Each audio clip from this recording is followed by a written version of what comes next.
国际上要紧来关心以下冲突已经超过5个月啊。当地粮食甲医疗物资是严重不足，有真侪妇女是无完全麻醉的状况之下的生囝，而且这红婴仔个营养不良，甚至无法度存活。以色列的民众16嘛有伫因的首都发起要求停战的示威活动，也佮和因的警方爆发严重的冲突。 以色列继续攻击加沙，和巴勒斯坦民防部门一直伫厝下队内底抢救人命，嘛互当地人道危机继续升温，粮食、医疗的资源欠真大。毕竟每一天有180名有心负责人要生产，也过真侪产妇营养无够，搁要伫无法度完全麻醉之下生囝，好出是红婴仔体型真细汉。They've not seen a normal-sized baby. They don't see them. What they do see, though, tragically, more stillborn births, more stillborn babies, and more neonatal deaths.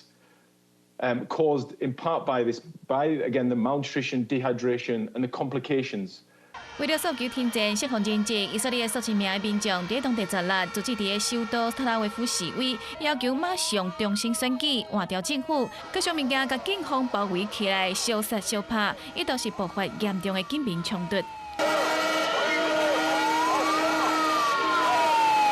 We're here to protest this government that hasn't been acting for the majority of people in Israel for a while now, especially since the beginning of the war. Whether it's the hostages or whether it's creating more tension between Arabs and Jewish people. 以下冲突5个多月，已经有超过31500名加沙民众因为战争死亡。为了关注加沙减少人道危机问题，头一只救援物资船登陆号15到加沙了后，第二只停靠塞浦路斯拉纳卡港口的救援船，16嘛开始装载物资。如果要伫当地16深夜，也是17迄一天出发送去加沙。